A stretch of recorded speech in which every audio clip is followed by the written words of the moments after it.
Hello everyone, welcome to my YouTube channel. I am Somik Mollik.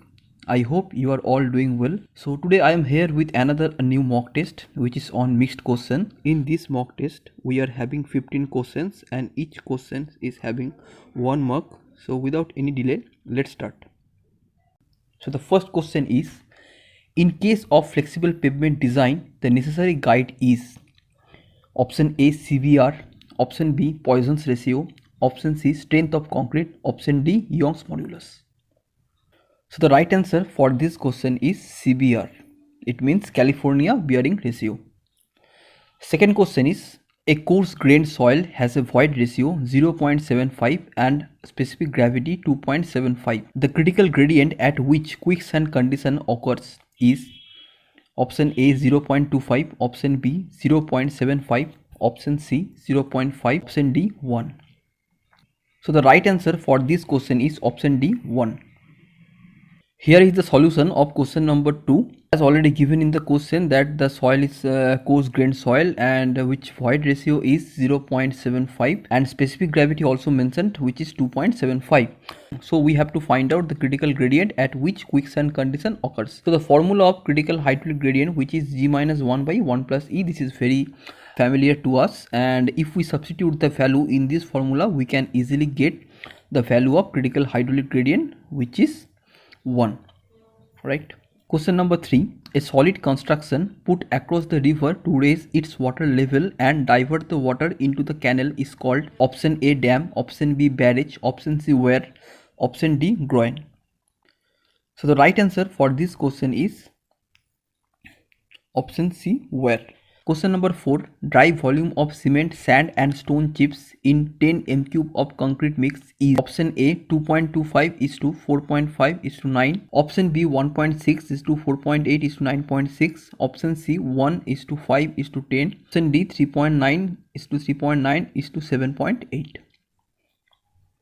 The right answer for this question is option B. Here is the solution of question number 4. So in question it has already given that the volume of concrete is 10 m³. The weight volume of concrete is 10 m³. Now we have to get the dry volume of the same concrete. So to get the dry volume of the same concrete, more 57% we have to increase on 10 m³. Why? Because when we generally go to the market, we always purchase the materials like cement, sand, aggregate as a dry volume basis. Okay, so that's why we have to calculate at first the dry volume of the same concrete mix. So the dry volume we get here 10 multiplying with 1.57, as we have to increase the 57% on that volume. So we get 15.70 m³, that is the dry volume. Now we have to calculate the volume of the materials like cement, sand, stone, chips on the basis of 15.70 m³. So the ratio which is already given 1:3:6. Now the volume of cement we easily get, that is 1.57, which is equivalent to 1.60. In the same way we can also get the volume of dry sand and the volume of dry stone chips. So the option B is the right answer for this question. So in that question I would also like to add one thing, that due to the M10 grade of concrete, here we increase 57%, but if the grade of concrete is M15 or M20 and so on, then in that case we have to increase only 54%.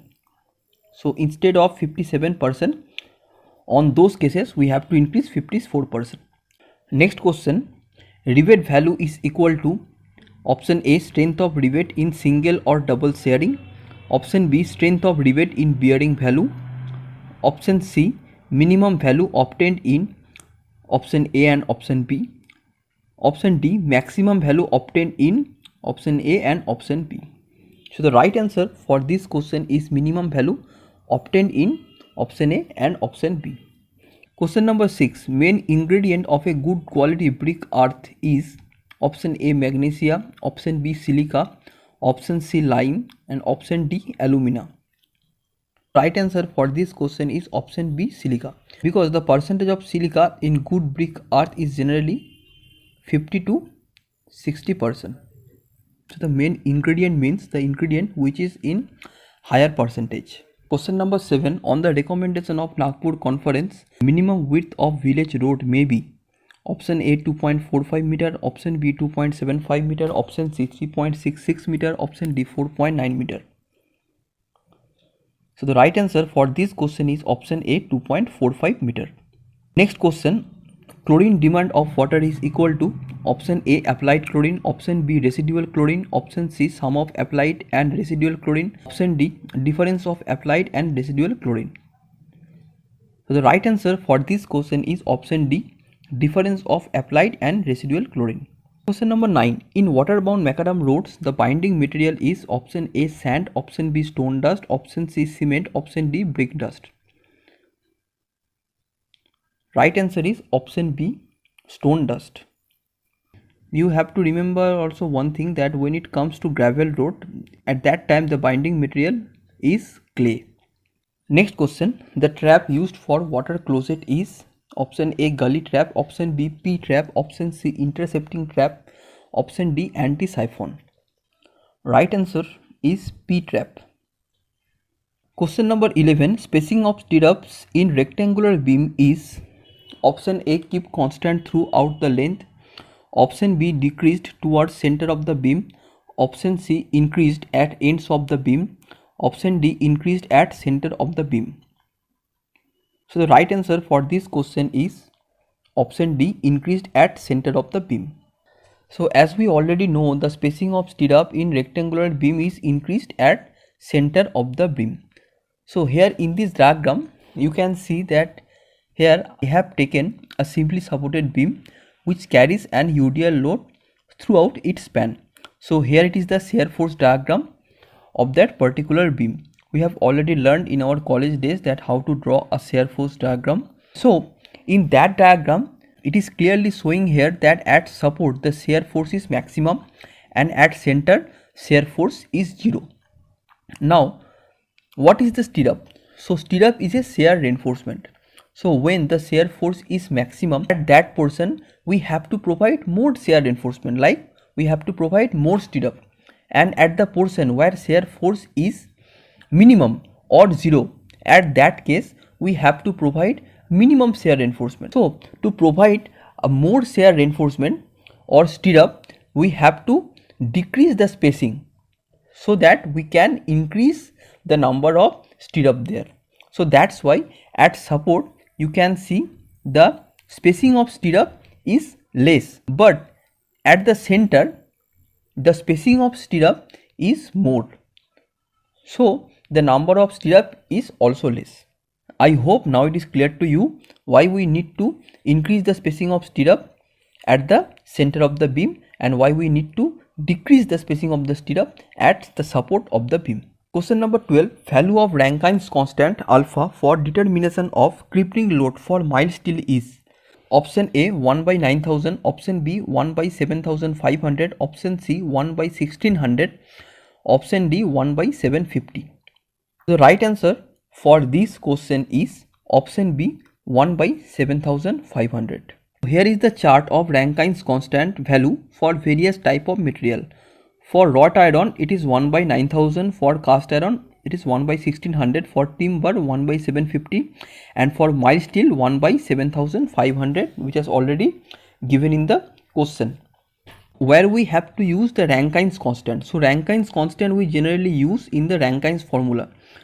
So the Rankine's formula is generally used to calculate the crippling load or crushing load for both long and short column.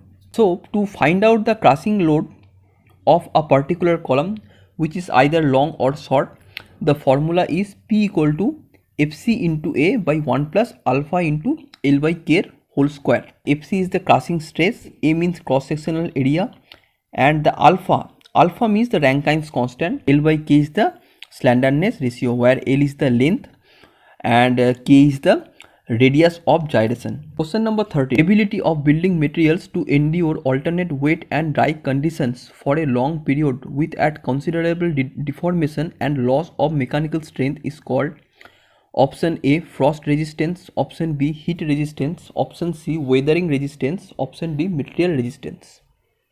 So the right answer for this question is option C weathering resistance. Question number 14. The settlement of a dispute by the decision of persons involving both the parties is called Option A, judgment. Option B, arbitration. Option C, decision. Option D, compensation. Right answer is option B, arbitration. Question number 15. When the magnetic meridian swings like a pendulum, it is called option A, annual variation. Option B, diurnal variation. Option C, secular variation. Option D, none of the above. So the right answer for this question is secular variation. So thank you very much for watching that video till the end. Goodbye, take care.